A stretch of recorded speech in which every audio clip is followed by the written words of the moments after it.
Thank you, Ross. All right.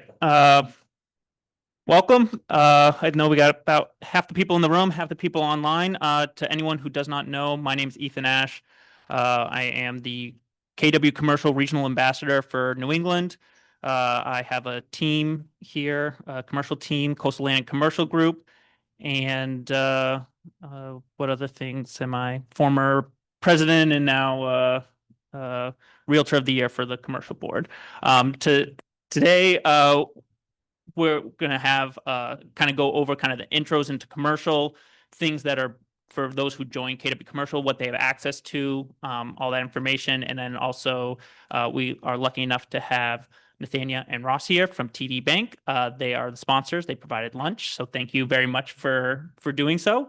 And they're going to first kind of talk about what I think is probably is equally important as anything I'm going to go over is the different type of commercial loan programs that are out there that are pretty important for if you're ever going to do commercial deals, like what different programs are going to make sense for your clients. What are they going to need to do? What's the step process, kind of timing, those type of things, what's going to qualify and not going to qualify. Same way you don't really want to waste your time helping people buy a house with they're not qualified to buy a house. The same way you don't really want to spend your time working on a commercial deal that just isn't going to pencil out and not going to be able to be financed. So Nathania, I'll let you take it away. Well, thank you so much for having us, Ethan, and thank you all for attending. Like Ethan said, we do have food in the back. We want to make sure you guys are fed and not hungry or hangry. So we're from TD Bank. I'm a senior relationship manager, and my colleague Ross Armstrong is a business banker. I'm hoping you guys know what TD Bank is, and we're just the bank downtown Portsmouth. But we're going to highlight some of our lending programs at TD, and more notably, it's the SBA loan program that we have. So TD Bank is actually considered a preferred lender with SBA, which just means that we can actually approve our loans in-house instead of sending it over to SBA for review and approval, which is really important because it can cut down weeks in terms of like the process. And I know when it comes to closing, that's really important for all parties involved. A little about TD Bank, we can actually lend anywhere from our footprint from Maine to Florida. And these are some of the services that we offer: commercial, corporate banking, commercial, we can do investment real estate, specialty industry banking. We do have healthcare practice finance solutions. So we can lend to doctors, dentists, veterinarians, optometrists, and we can lend up to 100%. So if they wanted to buy a building, we can actually finance their down payment as well on a 10-year, practice value. And then the mortgage on separately as well. So we can do like ground up building construction for the healthcare industry, acquisitions, buy-in, startup, essentially. So I know we're here to talk about SBA, but that's like the healthcare practice space is like we're one of like the leaders in the US in that where we have very, very competitive rates, very competitive terms. That's right. If you ever come across like a dentist or vet, that's right in our wheelhouse. Yeah, there's not a lot of banks out there that would finance up to 100% of the financing for the healthcare industry, and we're one of those few banks. We also have private client services for our high net worth clients, personal banking, credit cards, and vehicle and dealer financing. So we have a TD Auto Finance. So because of these specialties, we have specialized underwriting groups that's work just with those loans, whether it's SBA, whether it's healthcare practice, or whether it's TD Auto Finance. So we're actually ranked #1 in our footprint and #2 nationally, which is pretty impressive since we're not in the West Coast or in the Midwest.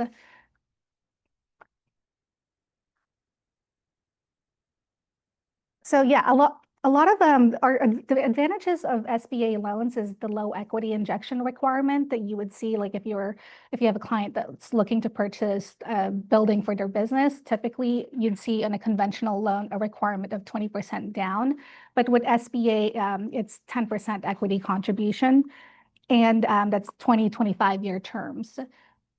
Although I would say that for special use properties like movie theaters, then you'll see a 15% equity injection requirement. So we have SBA 7 loans up to $5 million. Although if there is some component of renewable energy, that can actually get bumped up to 5.5 million per project.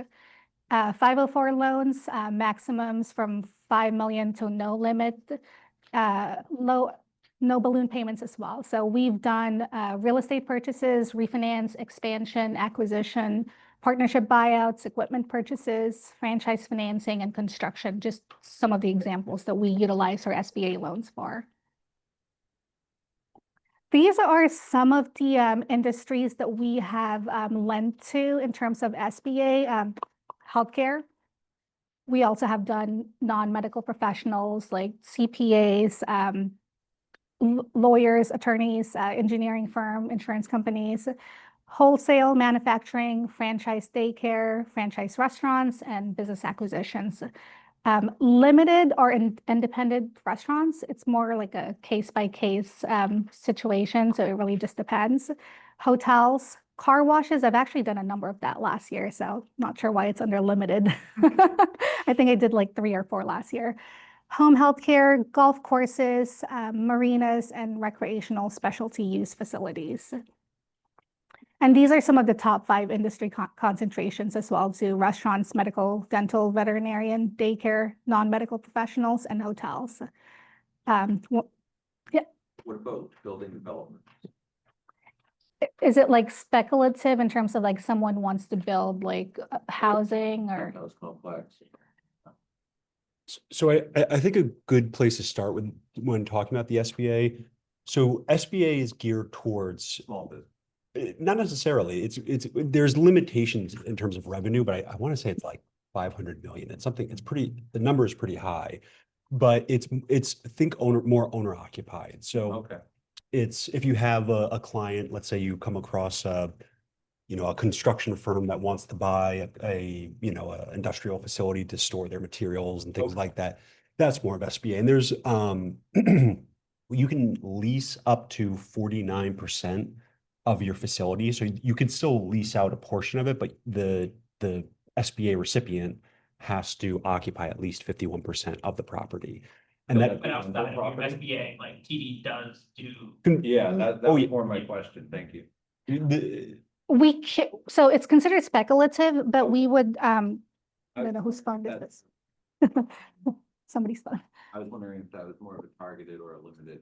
Yeah, we would consider it, but there are some requirements that they have to meet. So like, for instance, like if they have an unencumbered property, we could use that and leverage that. But if not, then we would want to see pre-leases signed, which is, I know it's typically challenging to get So that. more like the industry application, more limited. Limited, right, Okay. Exactly. Thank you. Yep, you're welcome.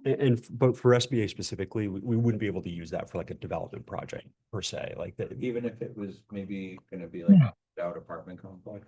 So no apartments. Oh, okay. Yeah. So the only circumstance where apartment might come into play is if you think of a mixed use building. Yep. So retail on the first floor, Yeah. 2 apartments on the second floor, as long as those apartments are less than 49. 49%. Yeah, that's Okay. that's good to know. and the 49%, or the 51% you can get creative. So think of like a Common areas or common areas. parking or storage. Yeah, like think of like a Mixed use. Yeah, so think of like a landscaping company who is going to keep a ton of stuff outside, that we can actually count that towards the 51% to some degree. It's a case by case basis. But Yep. Great.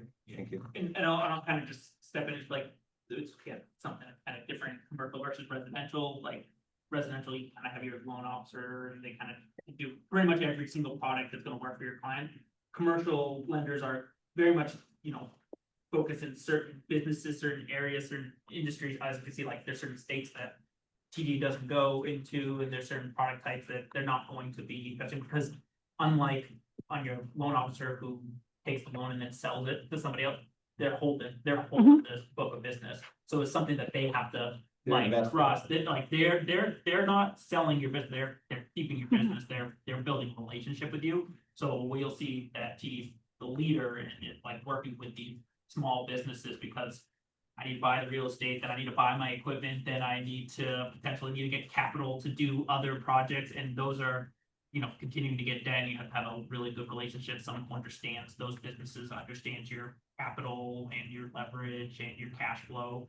you want to have someone who knows that stuff and can then solve those problems as they come along, because you don't want to be moving you don't want to be moving your accounts every single time you're planning on doing something new. Right. Thank you, Eden. I promise we didn't pay him to say that. I think, just kidding. Yeah, I mean, just kind of piggyback on what Ethan said, we do portfolio our loans, and that's why we're pretty competitive with pricing. We don't sell our loans once we book it on the secondary market, so we offer fixed rate financing for that. Typically with other lenders, you'll see variable, so they'll price on prime plus 2 3/4. That just means that they're not going to portfolio that loan, and for us, we're able to be more flexible with, being more competitive with the rate or the pricing. Let's see, let's go to the next page. So one of our programs is, which I believe you have the one-page printouts. It's the 504 program, and the way that it's structured is essentially the bank will finance 50%, the CDC 40%, and the 10% injection comes from the client. So you'll essentially have 2 loans. There's no limitation to the bank's portion. I know with the 7A, there's that $5 million, but with this one, there's no limitation because essentially you have 2 loans. With the CDC, there is a limitation in that part, but typically what you'll see with the 504 loan program in terms of like what you can use it for is for real estate construction. Like if a business owner wants to build their own, I don't know, industrial property, we can use a 504 loan for the construction aspect of that. Equipment purchases too. So I'm doing one right now for car wash.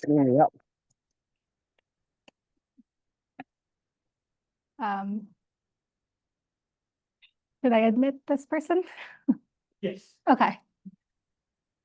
I heard a noise, but I think someone was talking. Someone was talking. Was there a question online? Problems.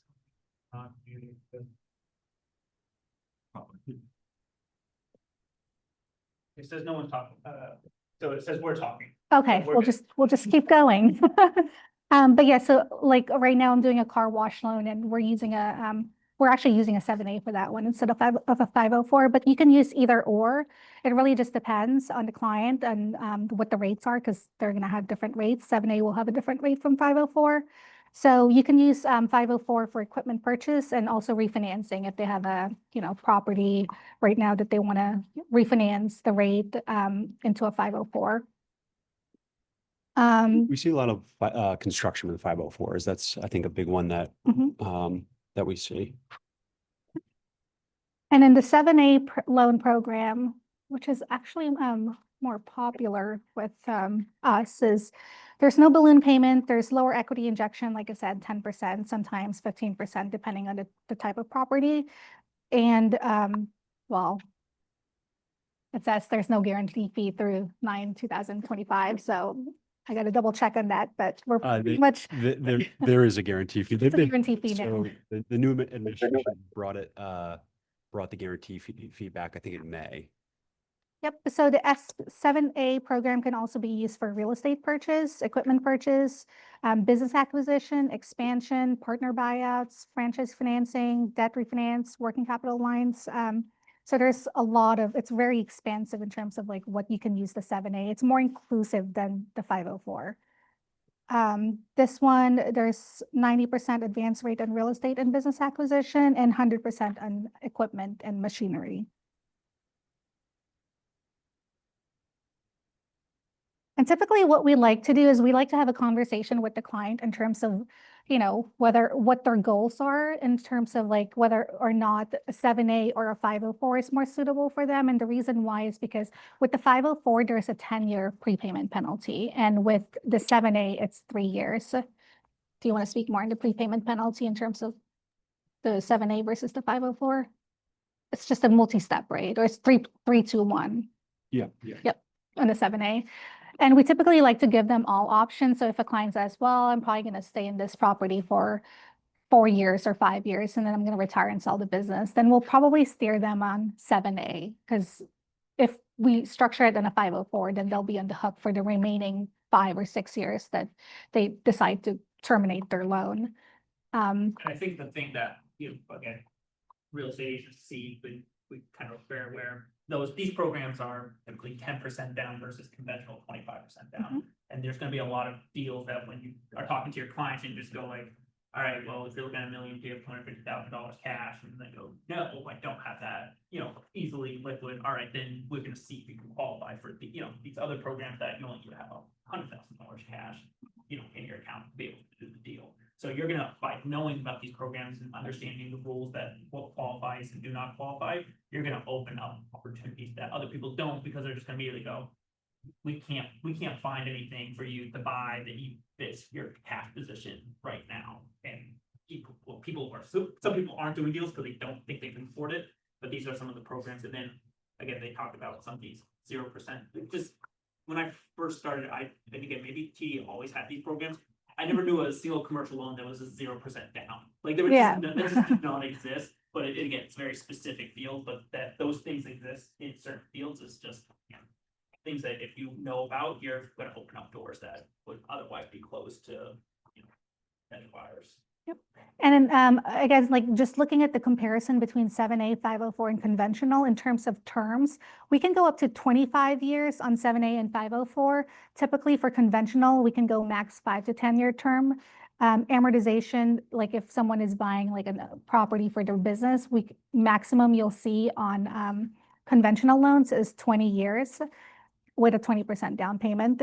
But if you do a 7A or 504, you could typically stretch that to 25 years. But if there's a component of business acquisition and real estate, usually business acquisition, if they were to just go to TD Bank and say, I want to buy a business, no real estate or with some real estate included, TD will structure that in a conventionally, like a 5-year for the business acquisition. But if you do SBA 7A or 504, we could stretch out the term and the amortization and do a blended. So instead of 5 years for the acquisition and then separate loan for the real estate, we can do a blended into like, it really depends. We kind of take a weighted average, but for instance, like 14 years.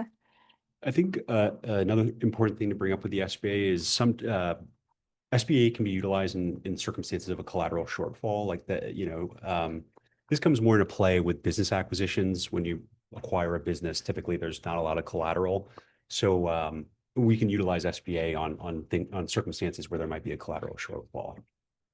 Yeah, because usually business acquisitions a lot of them are goodwill. So it's not like hard collateral, but SBA, we have the ability to have that airball.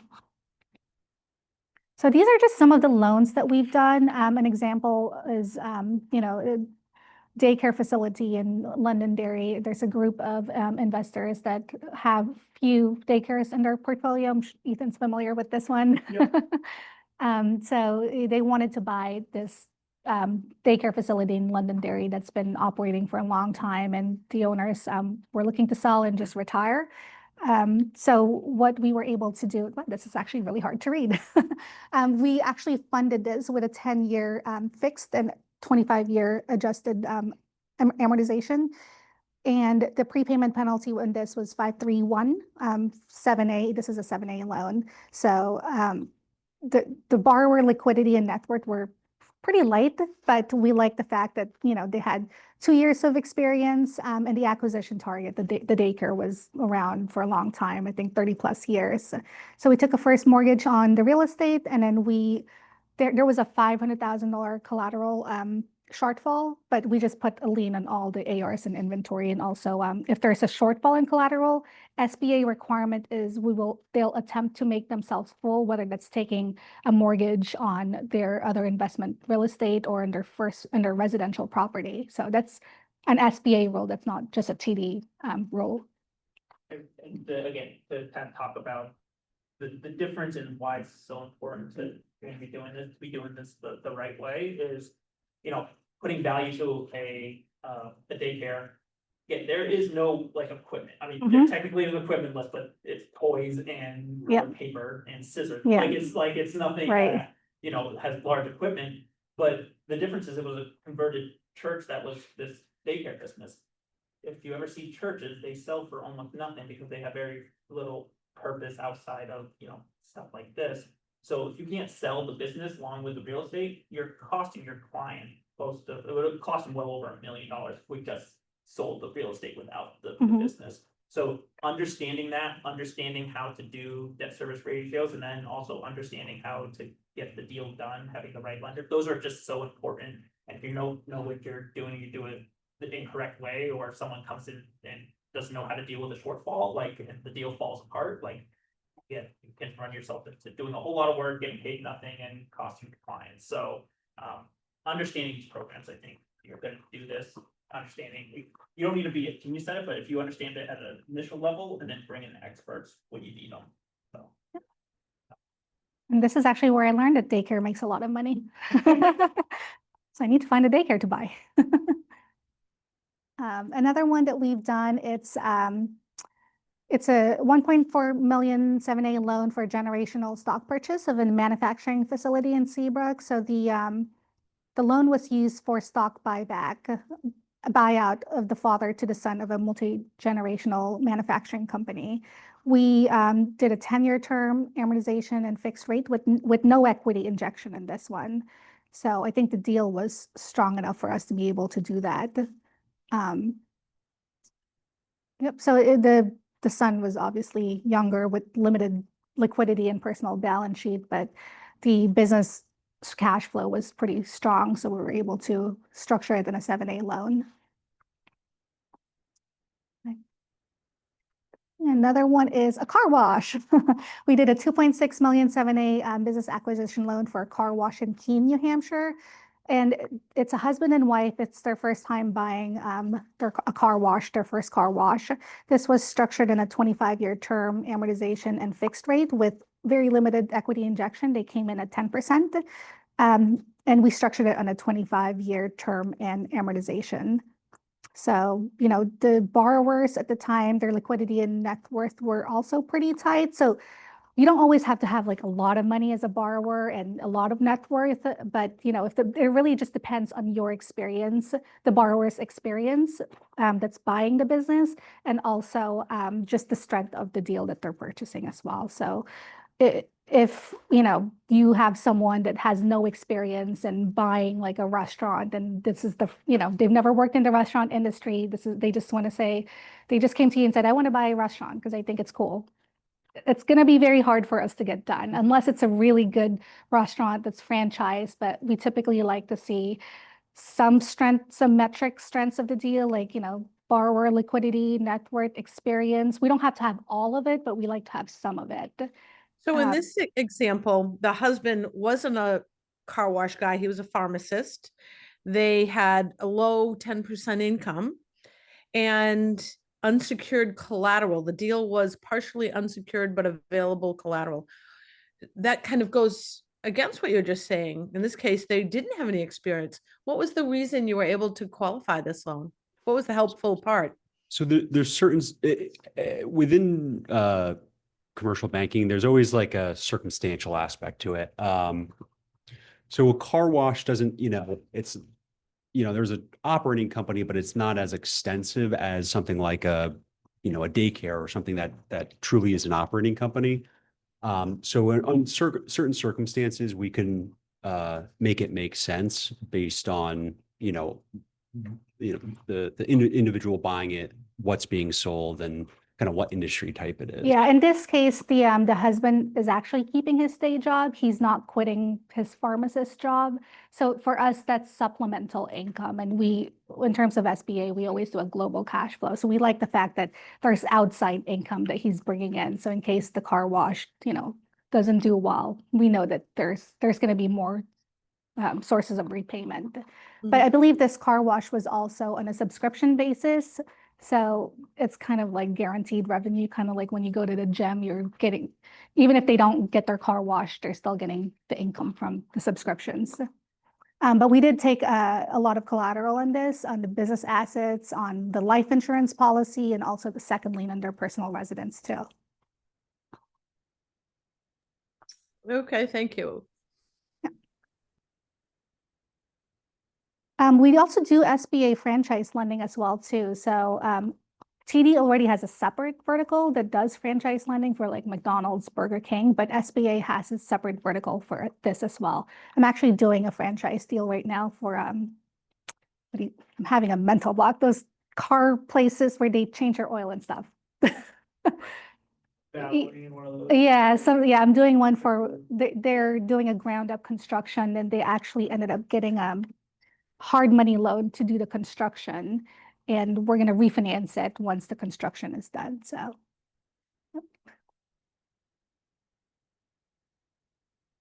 And then these are just the other products that we offer aside from the 7A and 504. So working capital lines of credit. So if there's a business owner that just wants to have like a revolving line of credit to just help with the cash flow, we can do that.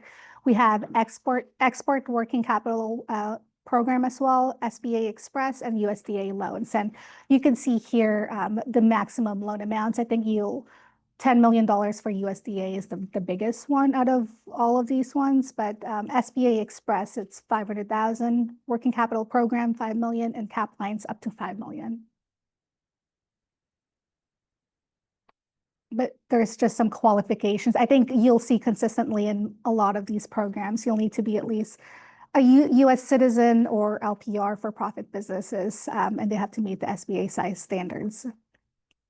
We have some pre-qualifications that we go through with SBA. So they fill out this form and some of those questionnaire, depending on their answer, may disqualify them from the SBA program. Like if they had a loan before with SBA that they foreclosed on, then SBA requires you SBA requires that you pay them in full before you borrow from them again, essentially. Which makes sense. The government always wants their money back.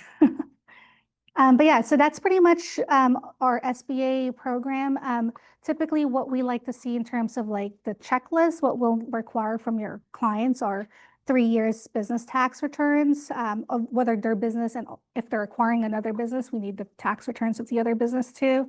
Interim financial statements, a debt schedule, personal financial statement. And again, this forms we could provide to you guys, the debt schedule and the personal financial statement. And if they are buying another business, then we want to see a business projection and a business plan. So the projection, we like to see 2 years, the first year broken down by monthly, and then the second year can just be a full year.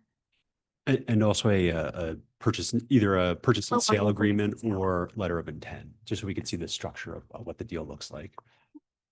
One question. So for the equity injection, with an SBA, do they care where that money's coming from? Like, let's say you got it from a private lender, that 10% or whatever. Is that gonna be a problem, or do they really care where the money's coming from as long as it's there? We need to understand where it's coming from, whether it's like a gift from like, I don't know, like their friends or family. You're also able to do some seller financing, but again, SBA still requires that 10% coming from the owners directly, from the buyers directly.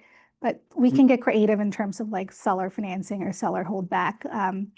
We just have to, the SBA SOP is constantly changing, but the good thing with TD is we actually have like our own SBA BDO. That's all she does is SBA loans. So she can help navigate their clients in terms of like those nuances in the SBA SOP. So she can get creative in terms of like helping your clients structure the deal, whether it's like, you don't have enough equity and, you can get a gift or from your friends or family, and maybe we can finance some with the seller financing if the seller is amenable to it. But our SBA BDO, she used to actually be an underwriter with SBA with 20 plus years of experience, so. And kind of answer also to that question is like, so again, SBA and certainly some of these programs, like they really care where the cash comes from. There's more conventional ones, they go that seller financing can potentially work more in those cases, but you will come to this debt credit ratio. They can go like, so if you're trying to finance the thing 100%, it's not a house. So if there isn't enough cash flow in the game, if too much money is paying interest to the bank and too much is paying interest to your seller financing, and you're not making enough margins, they're going to just reject the deal because they're going to say, you're not going to make enough money to stick around. So we don't think you're likely to continue to repay this if there's anything that goes wrong. So, but if they, again, it is a deal by deal basis. And one of the things that is really important to understand the difference between residential and commercial is commercial, they have to like the deal. They have to like the location. They have to like the property. They have to like you as the person operating the location versus that. If you're buying a house, it's more of like, what can you afford? What's your income? Okay, like this based off our numbers, based on our credit score and all that stuff. This is what you can afford to buy, and you put property in. But like, you're never going to get Good. So anyone who asked me for pre-approval for a commercial deal, I go, you don't get this. Like Mhm. this is totally different because Yeah. no bank is gonna like buy whatever property you want for $2 million. Just go find one, tell us when you find one, and we'll do the loan. Like that's just never gonna happen. They're gonna Yeah. say, we will loan you up to $2 million if we like all the aspects of Mhm. the deal. Yep. And it's usually a term sheet. So to get to a term sheet for us will require like the full financial package. And the difference with our term sheet is it's pretty much underwritten and blessed by our credit approvers and risk officers. It's not like an expression of interest or LOI.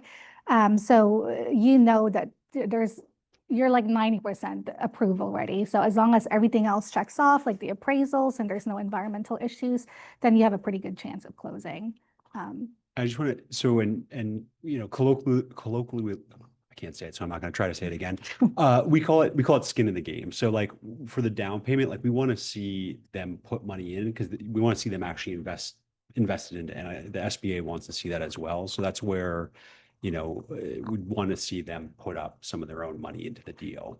And just to kind of go back on your question, Sue, so if you're borrowing money for the equity injection, just make sure that, you know that that's actually going to count towards the cash flow too, because we're going to take that debt. It's global with SBA. So we take all the personal debts, all the business debts, and make sure that the deal still cash flows. If it's just like a real estate, conventional, not SBA, we do, in my world at least, so I do anything over $1 million lending, we cash flow just based on the property itself. So we don't care. I mean, we do care, but we don't really take into too much consideration how much they're making personally. It's a little different. Sorry. Kind of like a DSCR. Yeah, exactly. It's a little different in Ross's world. So he does under $1 million in lending, but they do global as well too. So sometimes it's good because if there's not enough cash flow in the property, like if there's some kind of value adds that there, opportunities there, but then the person who's buying it, the sponsor, has some significant personal income, then it certainly helps the case. But sometimes it doesn't help either if they have too much debt. So, yeah, thank you. We went over a tremendous amount of information and I appreciate all that. I'll start getting into my stuff. Ross and any of their contact information is here. So again, if you're going to start doing commercial deals, you want to know, hey, what's this thing going to be worth? How are we going to potentially help this person buy it? Like, again, it should be the same way in if you're doing residential deals, like you should be talking to your lender very early on in the process, the same way you should be doing this in the commercial world. So I would say more so. One thing I do want to add, which I think will, kind of like a carrot for you guys, but we are actually paying now up to a percentage of referral fee for deals that are closed. So, if Ethan sends me a referral to finance a business acquisition and real estate, and the deal closes, then we'll pay a percentage to Ethan or the brokerage firm. Just a little incentive. The incentive we're Yeah. fighting for everyone on our side. Exactly. Again, if you're getting a referral for a point, again, especially when you're working with buyers now, we know the world for buyer agents has kind of changed quite a bit in the last couple of years. Getting insured, you're going to get paid. Something's going to be a good thing. So, thank you. Thank you so much. And I'm going to leave these with you. If you guys have any questions, please feel free to call us, email us. I have to head to a closing, but he's going to stick around for Q&A. So I'll give this back to you. Thank you so much. Perfect. Thank you. Yes, and thank you thank you for providing lunch. We very much appreciate that. And good luck with your closing. Can you believe it? A deal falling apart right there at the deadline. I don't think anyone in this room has ever had to deal with that, right? Well, I appreciate you. So I guess, so again, introduce myself. I am the regional ambassador for KW Commercial. Just a question for the room, just so it kind of helps me understand, who here has done a commercial deal at one point or another? Either. So you've done it as a buyer, not as an agent? Okay. Limited multi-units. Okay, so it got above that 4 unit or, okay. So you've done one of those. A couple of multi-units. Yep. before. No, absolutely. Who here is currently on one of the commercial boards here in Maine, New Hampshire, or Mass is a primary or secondary board? Okay, and anyone here on any of the commercial property exchanges, NECPE, CoStar, LoopNet, Crexi, seeing no one was raising their hand doing commercial deals. My thought was no one's going to be paying that high subscription either. Okay, so sounds like most people here haven't done a whole lot of commercial. So we'll kind of keep things to the basics. Again, for my presentation, please ask questions. Those that who are online, please interrupt me at any point, anything that you want to go over. But pretty much what I'm going to really kind of explain is for those who haven't, yes, Ross? You want me to stick around? Yeah, absolutely. If you can. No, I can. I just want to make. I didn't. There's no state secrets that are going to be going on here. So pretty much if you were to want to do commercial, having access to education, access to resources forms, I think is the best path. Just so everyone knows, because I always kind of want to make sure people are aware in this office, our rules and regs for doing commercial deals is if you want to do a commercial deal, you need to be part of the commercial board. New Hampshire has, in the state that you're doing the commercial deal. So if you're doing it in New Hampshire, there's a New Hampshire Commercial Industrial Board of Realtors. You'd have to be a member of that. If you're doing it in Maine, it's MCAR. Massachusetts, it's Massachusetts Greater Commercial Alliance. So there's just boards that you would just need to be a part of, so you have the proper forms. What I find is that is not really going to help you get deals. It's not going to help you really get the education you need to really do this at a high level, and it will fall short of what you really need. But KW Commercial has a tremendous amount of education. I don't think anyone would be surprised to hear that KW, an education-based company, has created tremendous amount of resources. Is anyone here part of any of the other specialty groups within KW, KWYP, luxury, military? Nope. Land? Nope. Okay. So those, I'm trying to think if there's any other specialty groups that I'm missing right now. But for anyone who's part of the specialty group, this would be the back end. So I'm a member of YP, and which is the Young Professionals Group. I get to be part of that for 5 more years before I get aged out of that program. And but you don't get aged out of commercial, so don't worry about that. Actually, the average age of a commercial broker is, I believe, 67 now. So there is a real opportunity to things are changing in the market, how commercial deals are done, and there's not a lot of young blood. So if it's something that you're looking to do, again, really good opportunities. So, but pretty much this one site has all the KW commercial resources that are available to our members. Pretty much the getting started, what you'll see is a 30, 60, 90. Again, very much a Keller Williams thing that most of us have seen, how to kind of get involved into learning the process and what you should be doing. We have our best practices, which has ancillary documents.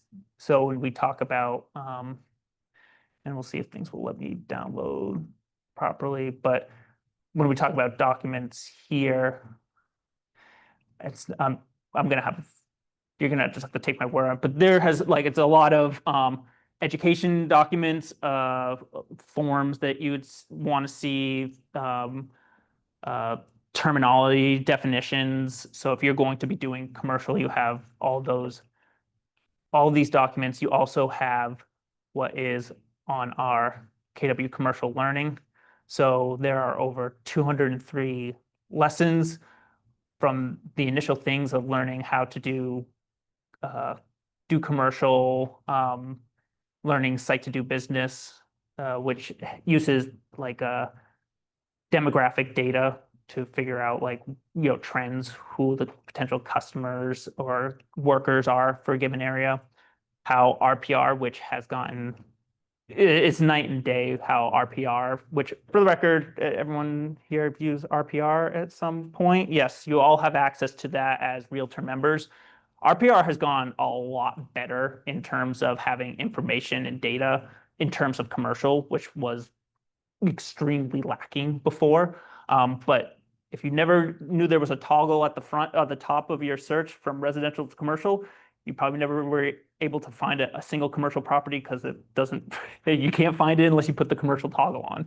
So they go through a lot more training than just learning the toggle for searching on RPR, but there's a lot of different reports that you can pull out of the program.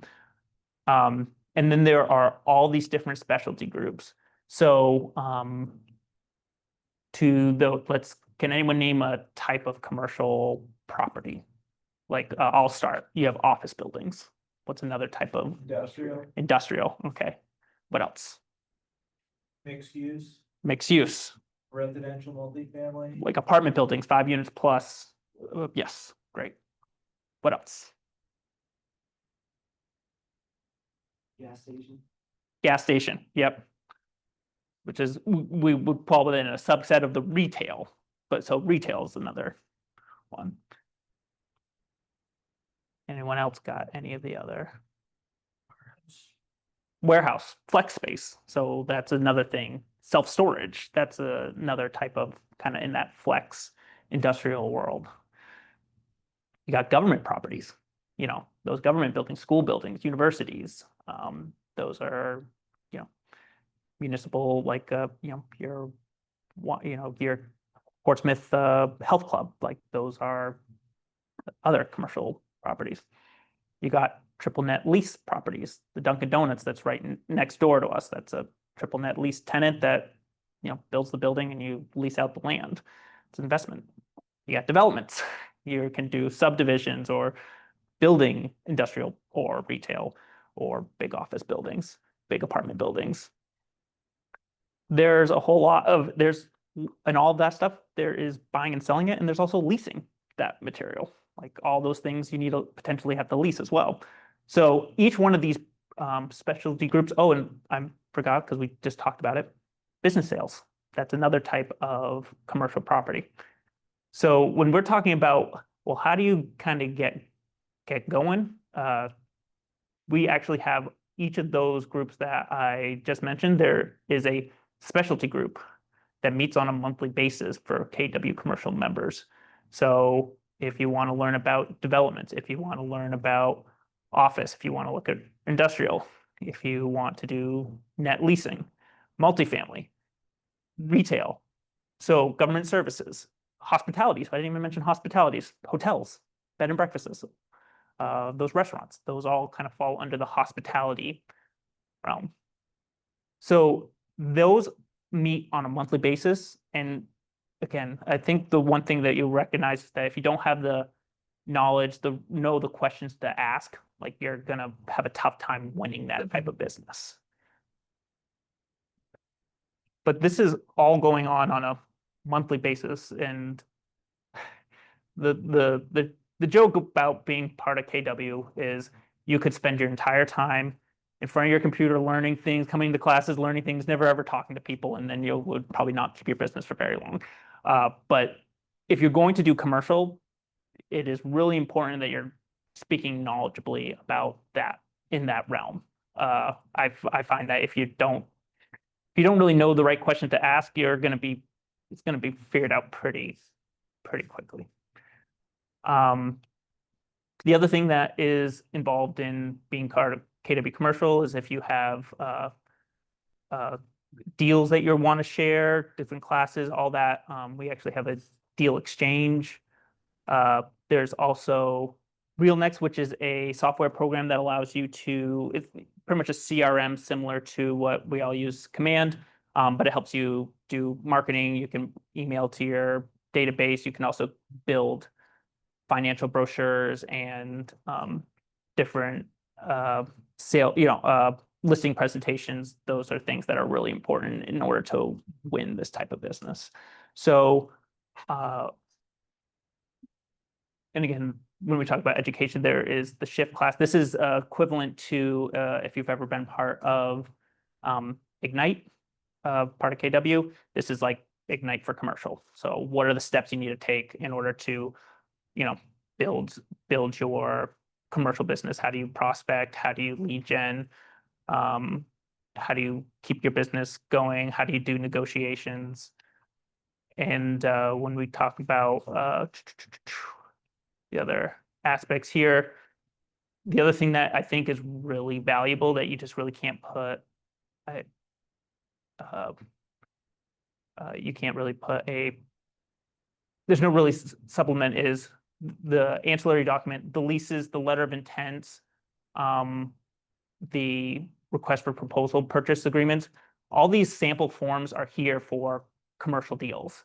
So the same way there are state forms that you can use, but you will find out that there's so many, anyone who's doing residential and doing residential at a high level knows that you have a million different additional provisions that you need to be aware of, that you need to be adding to the contract because every property is different. If you don't add those additional provisions because you may not be protecting your client when you're doing a purchase and sale. So understanding, looking at samples, looking at what other people have done, looking at what other states, attorneys have used, like that gives you a whole big leg up in understanding how to properly protect your clients when you're doing something. There's also a lot of different financial spreadsheets. So if you want to do analysis of does this multifamily apartment complex make sense at that price? Like how do you know how to price things right? How do you know what to do? So all these things are available for KW commercial members. You don't have to join KW commercial to do commercial deals, but I would say you want to do it at a high level and you want to take the streamlined version of getting all this education. This is how you would do it in I think a high level way. And I will say the one thing that I try and let people know is that of the specialty groups, they account for less than 5% of the KW agents, but they do 25% of the total GCI within the company. Specializing in something helps you fast track your deal. And I would say in our office, I think we have like 14 right now, KW commercial members. I think 10 of them are capping agents. About half of those are double, triple capping agents. Some are the quadruple bronze, like that's the highest level. And that's in our office. So they get their unfair share. And people who focus in something, and if commercial may be the thing for you, like this is how to, this would be my recommendation if you want to be doing this at a high level. KW Commercial has all the resources, technology, education, and connections that help you get there. I'm here to answer any questions you have about anything regarding commercial. So Now, if you do go into commercial, do you suggest like generalizing commercial or like picking a niche, like specializing within a certain aspect of commercial? So that's a great question. The answer I have is, especially it depends on what you want to do and where you want to do it. Meaning there isn't enough commercial of any given one category that if you just specialize in developments that you're going to have consistent cash flow that's going to be coming in and getting you paid. So it's probably difficult to just focus in one specific category. I will also say it is extremely difficult to become an expert on 10 different things at the same time. So for those just starting off, I always say I would start with investments, because the same way if someone's looking at a 2-unit, they could look at a 5-unit. Like there's very little that same buyer could potentially do both those deals. So you already have that buyer who's looking at a 2-unit. But if they want a 5-unit, again, there's no owner occupied, like it changes the scale of what you're doing. But it's instead of looking at 2 rents, you're looking at 5 rents. And instead of thinking, hey, I could potentially do it with a 3% down, FHA loan, like, well, I'm probably going to be doing something in the 15% down, and I just need to make sure that the property cash flows. So if you start with looking at real estate as an investment, then it's pretty easy to say, all right, let's look at a mixed use building instead of it all being apartments. Now I got some office buildings and some office space and some retail space. And if I know what those lease at, I can run my pro forma and figure out what that property is worth. And if you're helping people buy those things, then you can be helping get those listings because you have buyers for that. And maybe your buyer doesn't want that opportunity because they think, they don't like that market, but you still think you could get that price. You can talk to that owner and say, would you be interested in selling at that number? Because if you understand the numbers, how the financial works, like that's kind of a great place to start. But at the end of the day, it's whatever you're going to be passionate about and do the work on is where you're going to actually see the reward. I think a lot of people who initially step into commercial say, well, I saw Dave Garvey or Mark, or Ethan sell a $5 million property.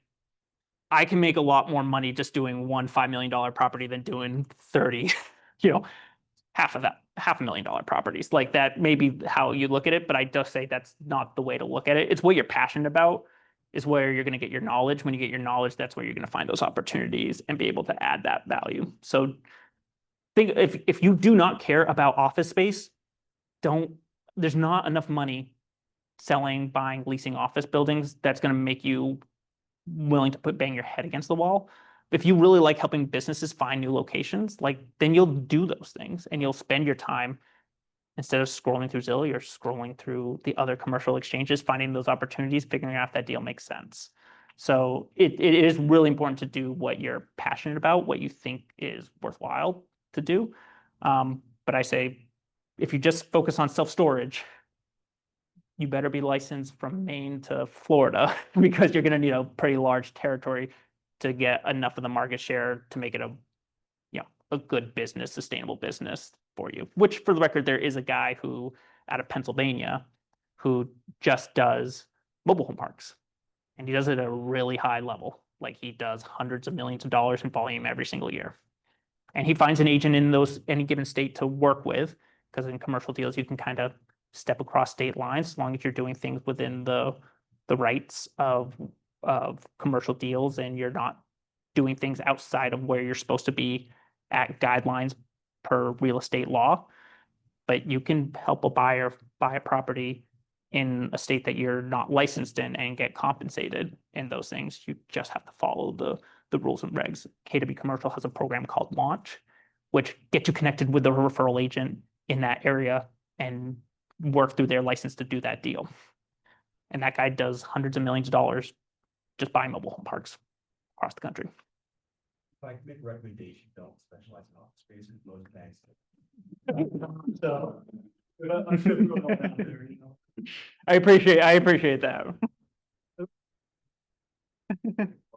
Yeah, it's tough to make it work on a speculative basis. It's like, hey, it's 40% occupied right now, but if it makes money at 90%, what's your plan to get that to being 90% if you're going to stay office? It's like, it's tough for anyone to really pencil out office space right now, especially just pure office buildings, other than medical office. Medical office is actually a different realm, but that's actually doing very well still, because dental offices and Sometimes actually have to go.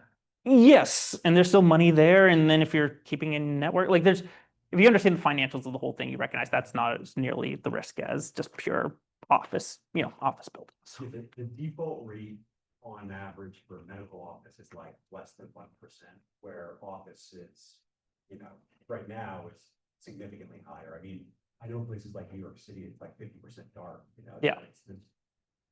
Right here, around here, I believe it's 18 or 19% dark right now.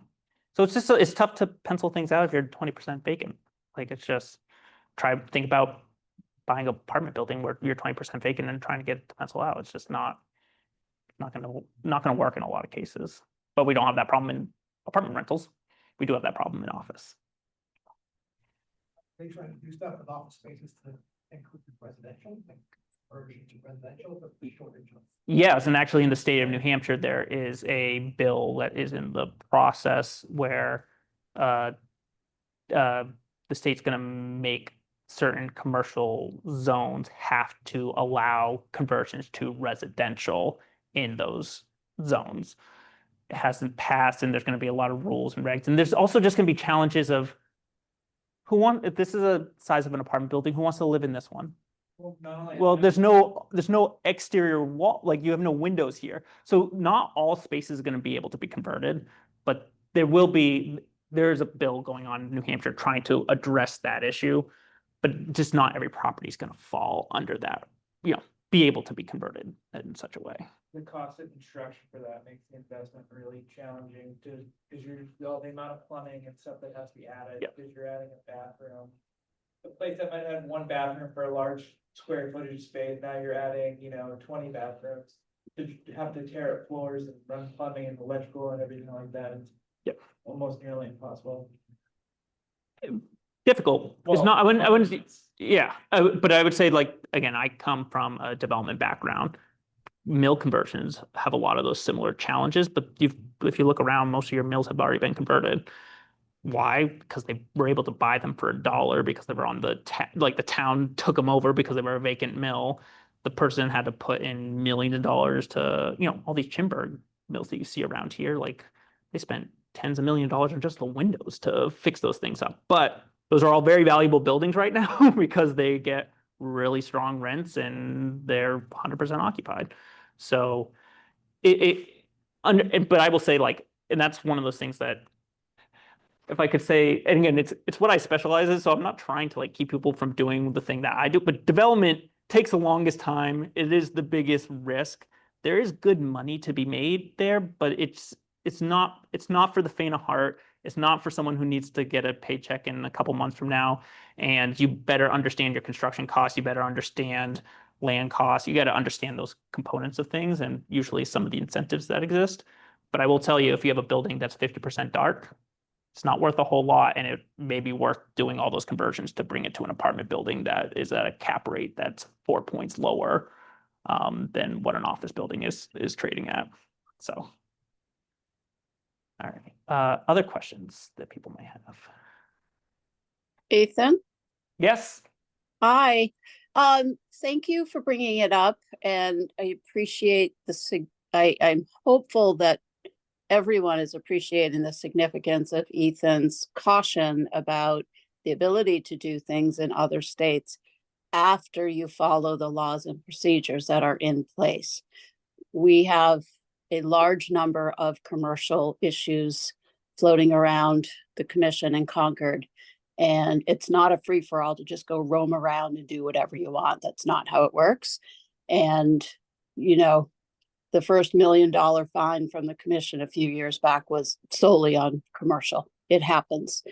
So thank Yeah. you for bringing that up, and hopefully there can be some follow-up questions to that, as they come around, to understand you can't just, fly down to West Virginia and, list a mini mall this afternoon. You gotta know what you can and can't do. So thank you for that. Appreciate it. Yeah, absolutely. Absolutely. Again, I think, and again, we're seeing graying of areas, crossing lines of every given state, and, different licensing rules. Like, things are always kind of changing. Commercial's always been a little bit more of the Wild West. But I will say, like, you can still screw it up. You can still do it wrong, and the commission you make is not worth the fine you're going to get. As much as these are bigger deals, eventually you have diminishing return, and you're very rarely going to make $1 million on a single deal. It happens, but it's not very common. So try to avoid the $1 million fine. All right. Any other questions? I know we're a little bit over, and I appreciate everyone saying, if you got to run, totally understand. But any other questions that anyone wants to bring up right now? Even I'm on this website right now. It says I don't have access to it. Okay, because you're not in one of the specialty groups currently, correct? Yeah. Okay. So yes, so that's pretty much, you get your login and your password when you join. So KW Commercial for individual members is $199 a month. If you are joining a team, so someone else is the Rainmaker, it's the Rainmaker pays $199, everyone else pays $75. So if you're thinking of doing commercial, again, if you don't have experience, you're going to need a mentor. You can either choose someone in the local area to help you out. There's also a mentorship academy that you can do online. Dale Donovan down in Florida teaches that. It's a 3-month course, and it kind of helps you. You have requirements to meet with her on, I think, a weekly basis, going over things. She has classes you have to do. You have to have certain requirements, but that's kind of sort of making sure that you're doing things like what Sue was just talking about, doing things proper, doing things legal, making sure you're not speaking out of line, making sure you're not representing things you should not be representing. making sure you understand how to properly draft the letter of intent, make sure you're doing purchase and sales correctly in the states that you're doing them in, because if you're not using the standard form, you're using purchase and sales, those are contracts, they need to be done by attorneys. If you're not an attorney, you have to go get one. And I will say, half my deals are not using the standard forms, they're using attorneys' forms. Like it's just kind of the reality of doing commercial deals. And we work a lot more on letter of intents because they're legal but non-binding documents. And we use a letter of intent that was drafted up by an attorney. So, which these LOIs that you'll see that are available for KW commercial members, same, they were drafted up by attorneys. You can, they note that, you have to be checking within your state if they're following those state, those state guidelines. But yes, there's sample versions of these contracts to kind of get you going. But this is available for those who are members. So it seems like LoopNet and Crexy have the most content on them. What's another couple of good sites to visit? Yeah, for those two? that's another good question. So those are the two big ones, Yeah. and they're the two big ones by a large margin. Yeah. So just note that pretty much don't. Seems to be pretty. Is by Sell is also owned by CoStar LoopNet. It's the same Oh. owner for that. But that's for just selling businesses, same as apartments.com, that's owned by them. Homes.com is owned by them. If you think Zillow is a juggernaut, CoStar is equally kind of controlling the commercial world. So all that stuff's gonna be on LoopNet if it's Yeah. if it's their company. There is the cheapest alternative that exists. And again, if you were to join the commercial board as like a secondary member, whether it's Maine, New Hampshire, Mass, Vermont, and now Rhode Island, all those states are covered under this program called New England Commercial Property Exchange. It's backed by a program called Moody's. Moody's is like a financial, yeah, they're the people who are like reviewing loans and the financial securities, and that's what their business is. But they are the back end of the NECPE, and that allows you to it's a commercial property exchange, gives you comp data similar to what the MLS would give you, except it's got a lot more lease data and it's all commercial. So you're going to find a lot more data that's valuable to you through a program like that. Okay. If you're not willing to, because we're right now $600 a year for that.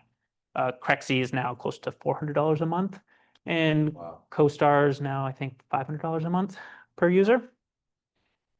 So it is a thing to be noting. But if you can also, that's how you get that data. LoopNet is how you market things, and that's a couple $100 per listing per month as well. So. Thank you. One thing I've heard in the past is that like in commercial, a lot of times stuff never even makes it to listing sites. It's all done through kind of relationships. Yeah, I mean, you can do this right now. If when you leave here, drive through Portsmouth, and you're going to see probably 4 or 5 signs and windows, rent, and a phone number. That's the landlord. He doesn't have it marketed anywhere online. If you didn't drive by, you would never know. And that's about 60%. 60% of commercial deals never show up online until they've actually transacted. So they've either leased up or sold. So that's one of the things that when people ask, like, can I do residential or commercial at the same time? And I say, yes, you can. You can do it, but it's the equivalent of owning a business that's a barbershop and then owning a business that's a restaurant. There's not a whole lot of overlap. And like you think, oh, it's real estate. Well, just where you find the deals is different. Who you need to be connected to is different. One thing that I do recommend anyone who's even considering this, we have in this room on the 3rd Friday every single month. It is the Seacoast marketing meeting, which is done by the commercial board. Ross has been there. Pretty much you'll have lenders be there. You'll have engineers be there. You'll have inspectors. You'll have people who do solar. You'll have financial services. Like you'll have a whole lot of different people who show up to those meetings. And those are the connections that you need to know in order to be able to solve a lot of deals and get it to the finish line. Because none of us, I think the best commercial agents know that they just don't know everything, and they want to connect to the right people in a given situation. Because if you don't have a good person who understands soils, if you don't have someone who knows how to do a phase 1 environmental and turn that around quickly, so many of your deals are going to fall apart because you're not going to close on those deals. So having the right connections is extremely valuable. And for those who are part of the board, like that directory is available to you, but anyone's welcome to come to those meetings. You can come a couple times before we ask you to join the board, or if you're an affiliate, to join the affiliate membership. But it's a great group, and this room's full. There's about 40 people in this room every single month, and breakfast is provided there as well. So 8:30 in the morning in this room, third Friday every month. But I will say that the other thing that I look at as the real opportunity that I try to mention every time I speak up here is 1% of real estate agents do commercial deals. That's their main focus. Like that's where they make 8% of the revenue is doing commercial deals. Thank you. That means there's a lot less, but there's equal volume of commercial deals as there is residential deals that happen on an annual basis. Meaning the unfair share exists more in the commercial world than it does in the residential world. You're competing against a lot of agents. Now, I think we all know that half the agents have their real estate license, but really aren't doing business. It's really the top 20%. But you're still talking about dozens of agents that are in your area that are competing with you. In the commercial world, you have a lot less competition in the number of agents who are doing it.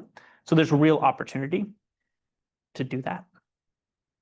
But it's also not, if you're just doing it for the money, the first steps is to get that experience.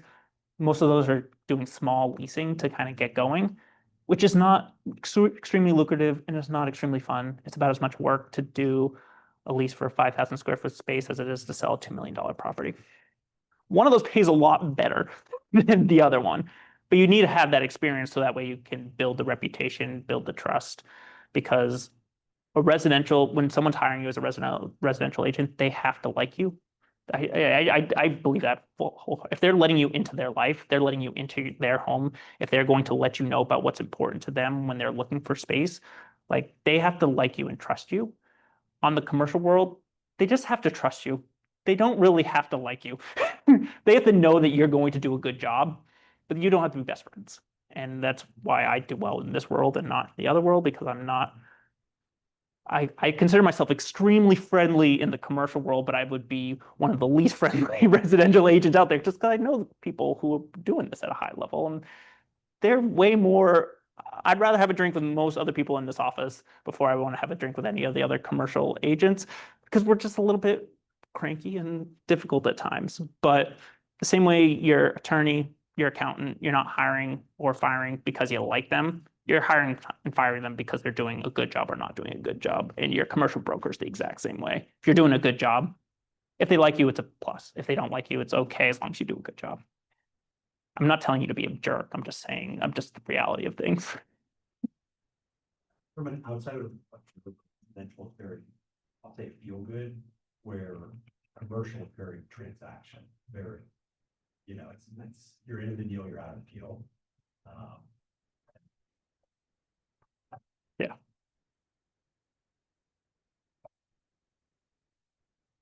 Any other remaining questions? Is that meeting on the hub? Do you know if it shows up on the hub? I don't know if it shows up on the hub. It shows up on the NHCIBOR calendar for sure. Like right now, the statewide one happened this morning. That one's over at the Verani office in Londonderry, I believe. So third Friday every month? Third Friday every month, 8:30 in this room. Someone from our team will always be there. We have no excuse. Our office is right there. So if we can't walk around without to pop our head in. But it's a deal exchange. Like if you have a new listing, you're bringing that up there. If you've got a new deal, it's a really good group. It helps you get connected to the people who are doing this at a high level and know what you should know and what you don't know and who you should be connected with. So. Would you recommend? Do this on their own, and then to mention a mentor, obviously, or it would be.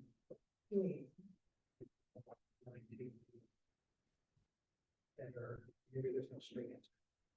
So the same way I kind of said, yeah, there's no straight answer because it really is depending on what you want to do, who you are, and like I don't try to put a square peg into a round hole. Like if you hate taking orders from somebody, like yeah, a commercial team is going to help streamline the process because you're going to gain experience quicker because they're just getting commercial deals that you can be working on very quickly that help you learn the industry, learn the questions to ask, get connected to the right people, and then start building your book of business.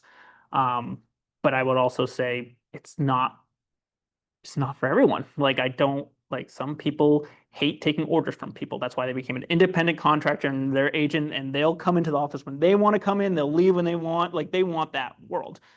Like a team environment is not going to work out for them. But I strongly believe that if you want to streamline, meaning get success quickly, being part of a team is really important. Being part of a group like KW Commercial is extremely important because there's over 200 hours worth of material here from people who are at a high level doing this. You know, in order to be one of the division leaders, like you have to do, like you have to be like a double capping agent, and they're double capping in their product type. It means they're doing tens of millions of dollars in their product type. They know what's going on. They can tell you who you need to talk to. They can tell you what's going on in the market, and they can tell you how to stop wasting your time on things that are just not going to work out and where you should be spending your time and energy on. Or you can do it yourself, and your real estate license covers you. Like you can literally, if you're just licensed, you can do commercial deals. There's nothing stopping you from doing it.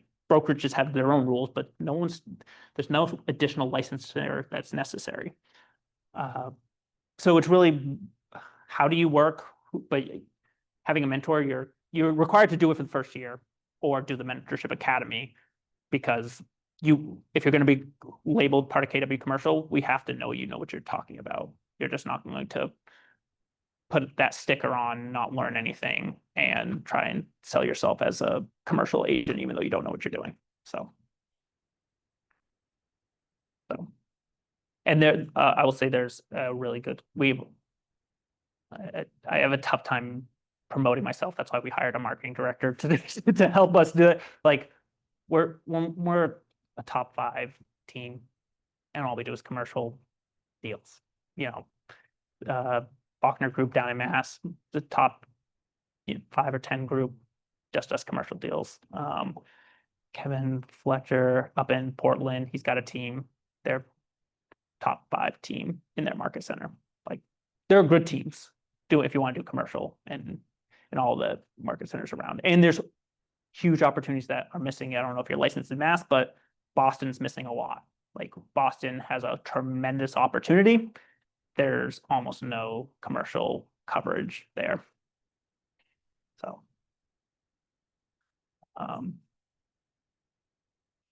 for anyone who's willing to go down to Boston. Yes. If you're interested in being an investor / buyer on the commercial side, is it kind of a conflict of interest to also broker in the commercial space? You just need to do proper disclosure. Like you just need to let people know what you're planning. Like, so I do developments, I do flips, investments, I do those things. We just have to make sure that all parties are aware of what's going on. So the same way, there's nothing that stops you from doing it. There's nothing that stops you from doing investments or doing your own deals. If you're a licensed agent, just make sure that you're following the proper disclosure, making sure people know that you're an agent. And quite frankly, I will say in the commercial world, it is a whole lot easier to tell somebody, hey, this is what I think your property's worth. I'll give you this much money now for your property. My plan is to put this much money into it and then sell it for a profit. And most people are going to be okay with that because it's transactional. Like they understand, like, hey, I don't want to put $200,000 into this property, and I recognize that it could be worth $1 million more if I did that, but I just don't want to do that. So they're okay with you buying it from them and doing that thing and then selling it after the fact, or doing a development project and go, I'm going to buy your land, and in a couple of years' time, hopefully I'll develop it into a apartment thing and then flip it off. And they go, okay, yeah, but I don't want to sit in front of the town for the next year. So I'll sell it to you. So as long as you're disclosing all those things, it is not the hindrance.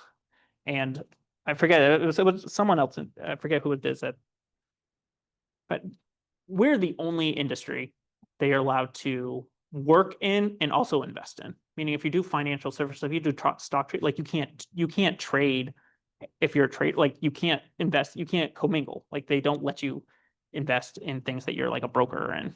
But this is one of the industries that you can. You're actually tax incentivized to do. Yes. So we get the inside information and we're allowed to invest in that type of product.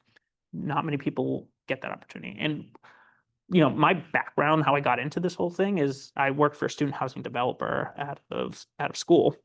And he's just one day he showed me his spreadsheet, his development spreadsheet of what he could buy a piece of property for, build it, what he could get for rent from students in the apartments, and how much of a spread he got versus the interest rate versus what his costs were and how much money he was going to make on all those things.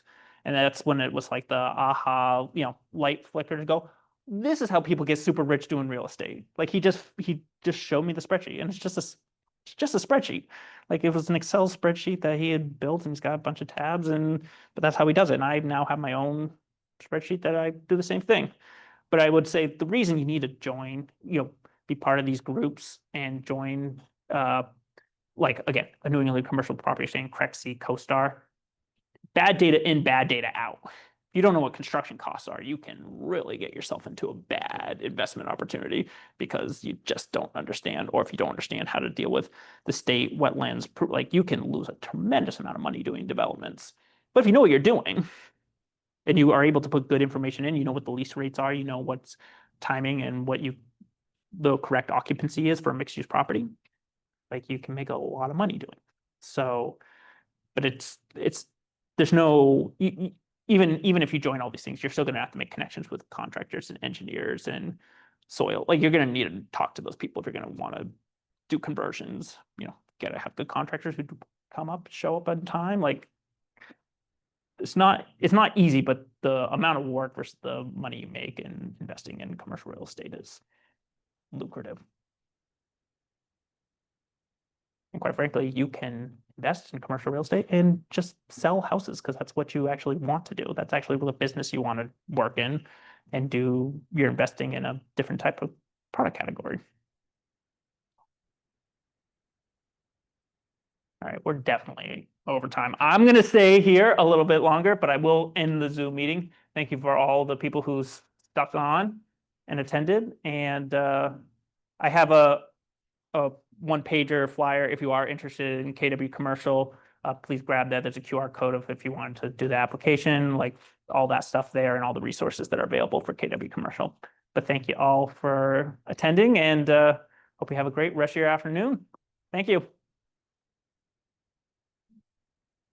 Thank you so much.